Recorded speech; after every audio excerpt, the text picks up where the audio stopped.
Ciao a tutti ragazzi, io sono Matteo Valenza. Oggi vediamo quanto costa tenere un'auto elettrica ferma.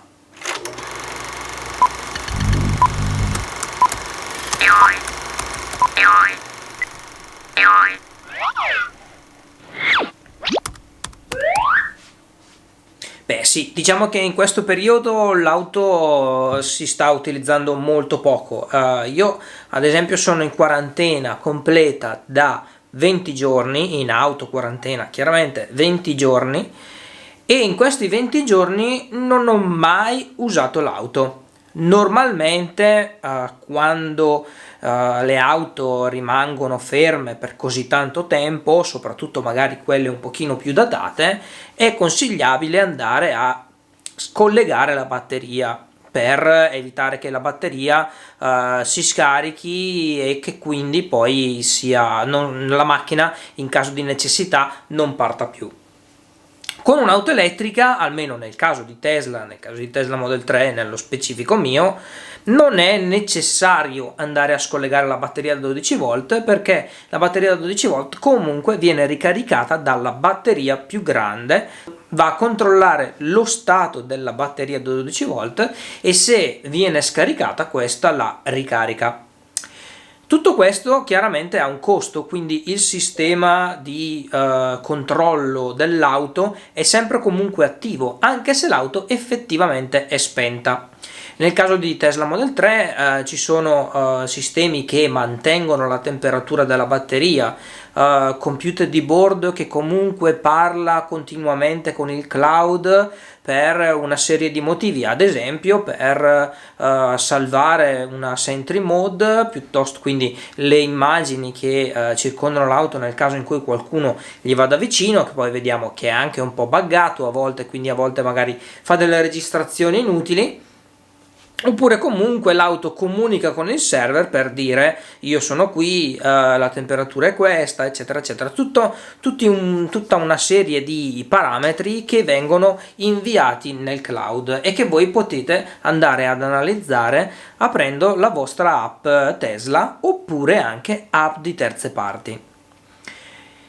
Io consiglio vivamente in questo caso, visto che siamo ormai tutti a casa, di non andare a utilizzare applicazioni di terze parti e chiunque le avesse installate in questo momento, andando a cambiare la password di Tesla nell'account Tesla, può andare effettivamente a bloccare tutte le applicazioni che sono state installate, perché viene generato un token che è un indirizzo lunghissimo, incomprensibile e irricreabile, quindi è un codice univoco, e che viene dato alle app. Diciamo, quando voi andate a cambiare username e password, il token cambia e cambia per tutte le app, e quindi le app che prima c'erano non si possono più connettere. Detto questo, è anche utile forse andare a disabilitare il wifi, perché non ha senso avere la macchina con il wifi acceso, che quindi ciuccia corrente, per 20 giorni o più. Quindi adesso non sappiamo quando finirà questo periodo, però non ha assolutamente senso. Quindi le operazioni che ho fatto io per minimizzare l'utilizzo della batteria sono state queste: quindi disabilitare il wifi della macchina, andare a cambiare la password, quindi queste due cose. Così facendo io ho potuto misurare in un giorno quanto la batteria perde di autonomia, quindi perde in percentuale. Ricordiamoci che Tesla Model 3 ha una batteria da 75 kWh e che in casa mia 1 kWh costa 24 centesimi. Ok, io ho misurato che in un giorno la mia batteria della mia auto, che è in garage in questo momento, con la temperatura diciamo normale, perde l'1% di batteria ogni giorno, in linea esattamente come dice Tesla. Ok, quindi Tesla dice che la batteria perde circa l'1% e nel mio caso la batteria perde esattamente l'1%. Quindi ora facciamo due calcoli, prendiamo il blu. Allora, Dicevamo, la mia batteria è da 75 kWh e costa 0,24 euro al kilowattora. Perfetto. Se la batteria perde, diciamo, l'1%, quindi l'1% di 75 kWh sono 0,75 kWh. Ok, per 0,24 uguale 18 centesimi. Amore, spegni la musica un secondo per piacere.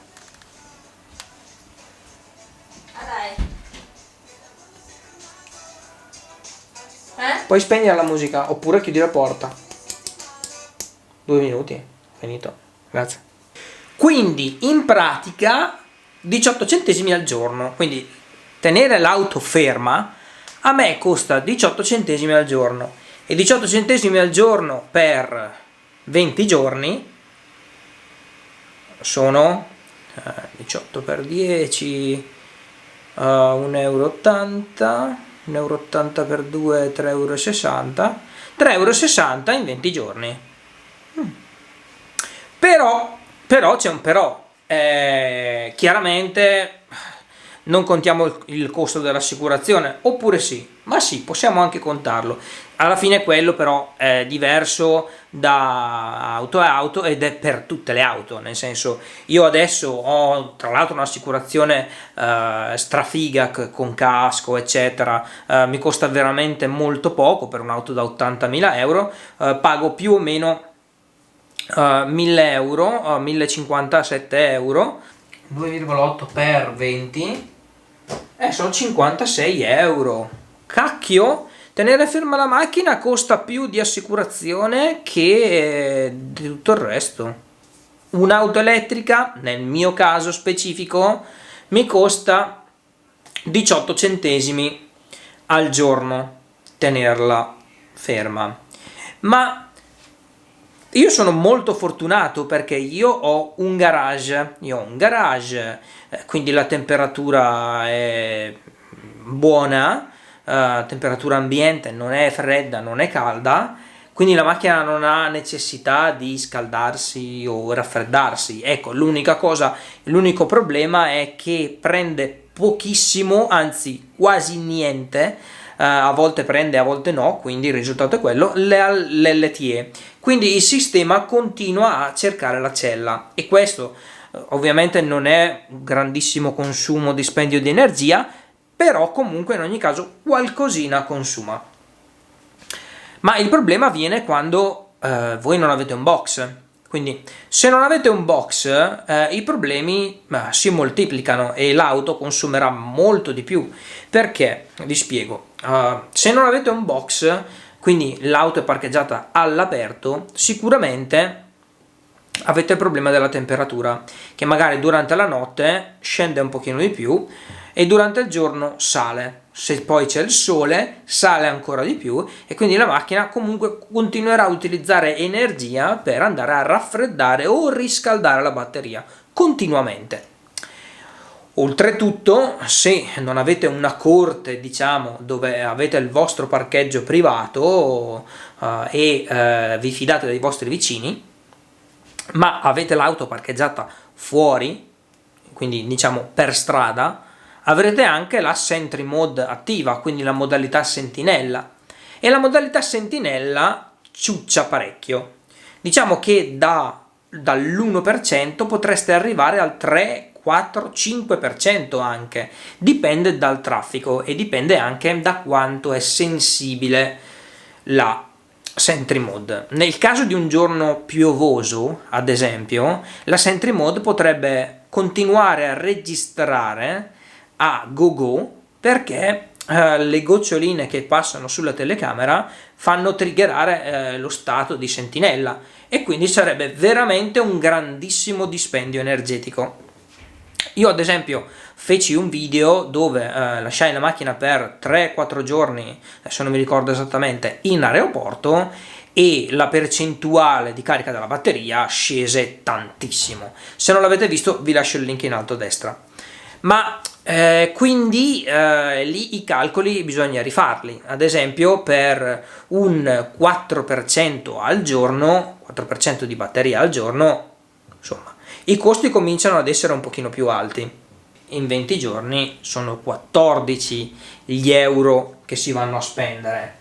Ma questo è calcolato con il calcolo di casa, quindi con la rete di casa. Se voi avete la macchina fuori, probabilmente non ricaricate a casa vostra, quindi ricaricate alle colonnine esterne. Una colonnina esterna è difficile che costi 0,24, costerà molto di più.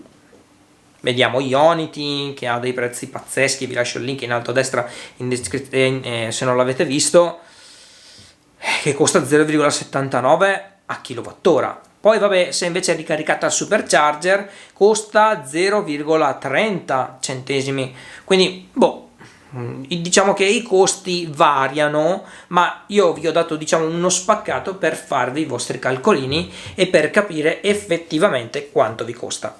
In ogni caso ragazzi, quello che vi consiglio io è di caricare la macchina fino al 90% e lasciarla ferma completamente con tutto disattivato, come vi ho spiegato all'inizio del video, e mantenere la carica fino al 50%. Nel momento in cui la carica al 50%, ricaricare fino al 90% e così via.